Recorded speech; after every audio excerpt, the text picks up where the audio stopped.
कोई जरूरी नहीं कि लड़के किताबों के बीच अगर कोई चिट्ठी छुपाए तो वो किसी लड़की को लिखा लव लेटर ही होगा।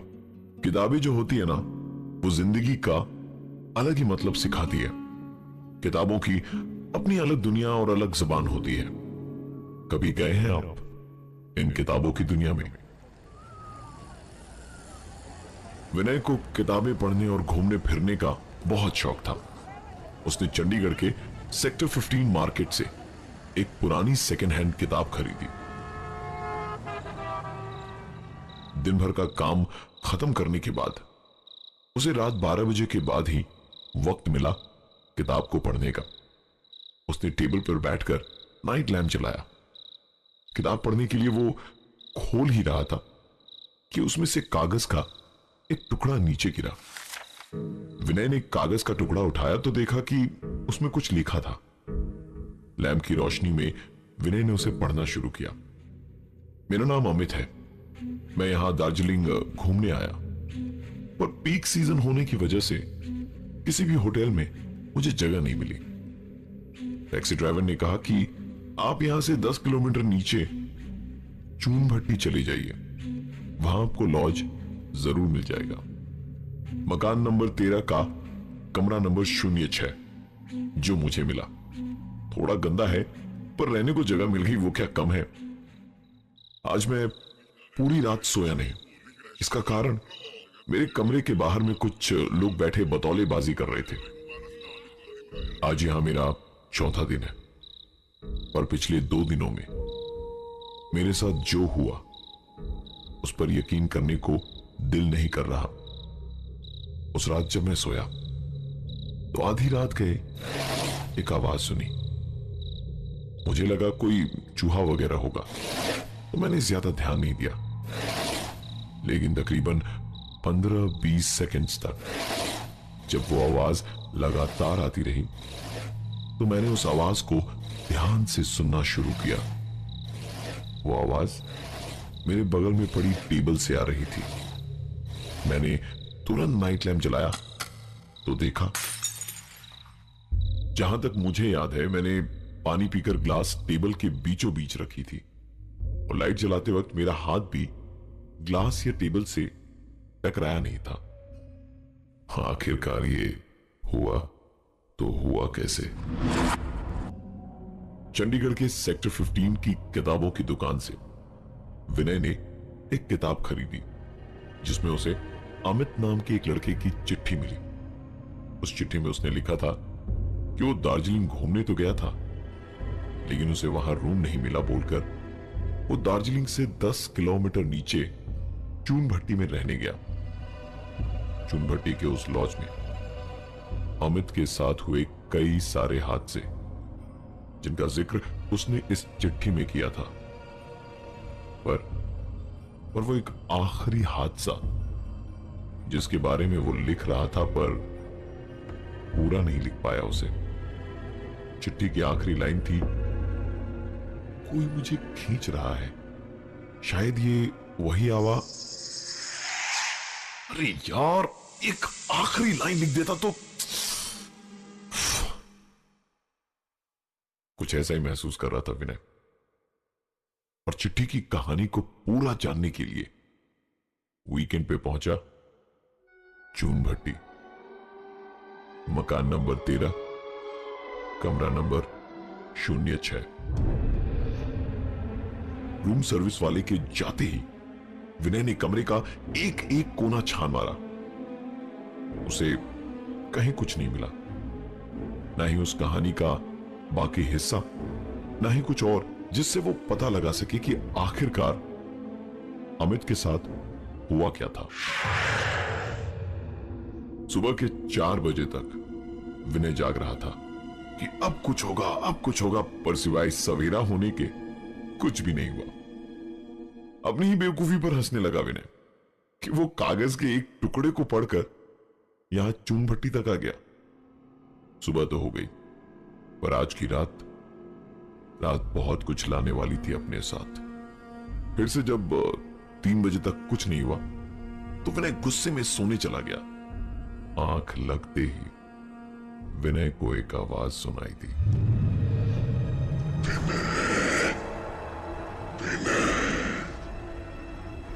मैं अमित, तुम मुझे ही ढूंढने आए थे ना? प्लीज विनय, प्लीज मुझे बचाओ विनय, मुझे निकल दो यहाँ से जल्दी। विनय।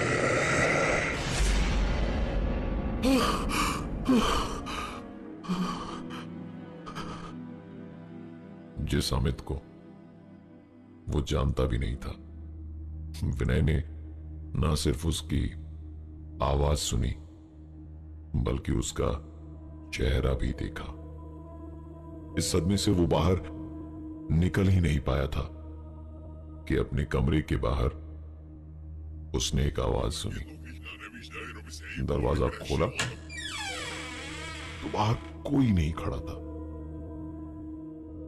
इसे अपना वहम समझकर जैसे ही उसने कमरे का दरवाजा बंद किया कि लगभग तुरंत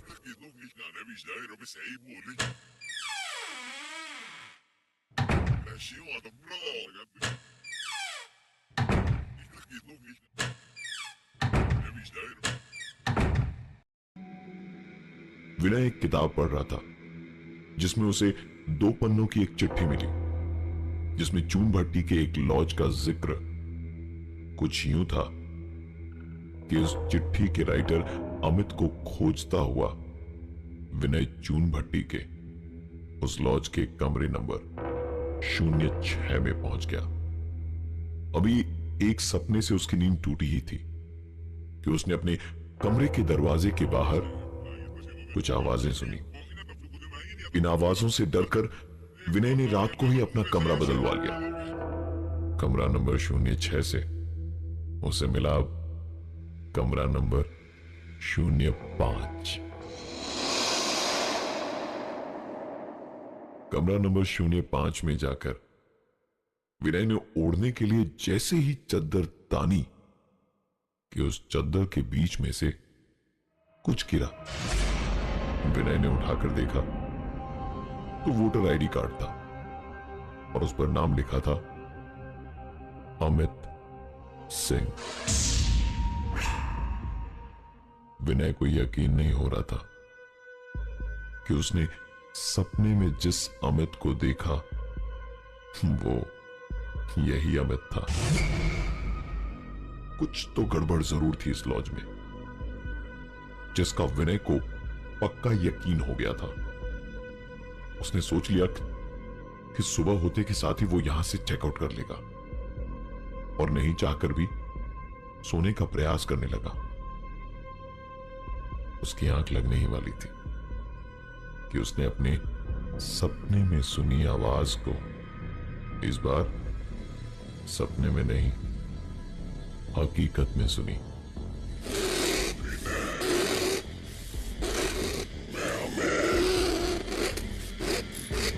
मुझे ही ढूंढने आए थे ना?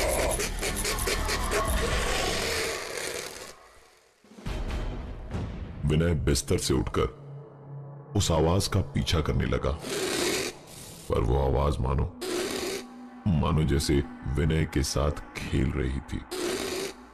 उस आवाज का पीछा करते हुए वो कमरे की बाईं तरफ जाता तो आवाज दाईं तरफ से आती और दाईं तरफ जाता तो आवाज बाईं तरफ से आती। विनय कुछ सोच समझ नहीं पा रहा था। सुबह तक क्या, वो अब इस कमरे में 2 मिनट भी नहीं रह सकता था। उसने हड़बड़ी में अपना सामान पैक किया और कमरे से निकलने के लिए जैसे ही दरवाजा खोला, चून भट्टी के एक लॉज में कमरा नंबर 06 से परेशान होकर विनय ने आधी रात अपना कमरा बदलवाया। उसका नया कमरा था 05। कमरे में इतना कुछ हुआ कि वो परेशान हो गया और जैसे ही उस कमरे से बाहर निकलने के लिए उसने दरवाजा आधा ही खोला था कि दरवाजा बंद हो गया और साथ ही विनय भी। किसी के दीवार को खुरचने की आवाज आ रही थी। कमरे के अंदर किसी के लड़ने की आवाज आ रही थी और रह रहकर ग्लास फूटने और चम्मच के गिरने की भी आवाज आ रही थी। धीरे धीरे ये सारी आवाजें एक साथ मिलकर इतनी तेज हो गई कि विनय को अपने हाथों से कान बंद करने पड़े और वो चीखते हुए कहने लगा, बंद करो, बस करो, बहुत हो गया। करीबन 1 मिनट बाद जब उसने अपने कानों पर से हाथ हटाए और आंखें खोली तो वहां कोई आवाज नहीं थी। बस कमरे के अंदर एक गजब की ठंड थी। टेबल पर रखा कंबल जैसे ही विनय उठाने गया तो उस दीवार के पार से एक आवाज आई।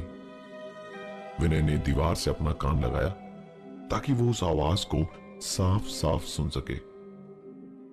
दीवार पर कान लगाने से पता चला कि दीवार खुरचने की आवाज दीवार के उस पार से नहीं बल्कि दीवार के अंदर से ही आ रही थी। बड़े ध्यान से उस आवाज को सुनने की कोशिश करी तो सुनाई दी और एक आवाज, विनय, ये दीवार मेरा घर है और अब तुम्हारा भी।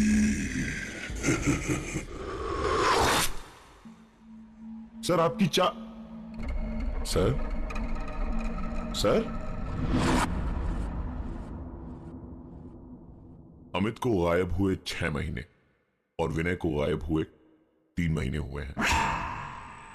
चंडीगढ़ के सेक्टर 15 के मार्केट में एक किताब आई है और उस किताब में है फिर से एक चिट्ठी जिसकी आखिरी लाइन है, कोई मुझे अपनी तरफ खींच रहा है। शायद ये वही आवाज। मैं हूं अमित और मैं विनय और आप। ये थी आज की एक कहानी।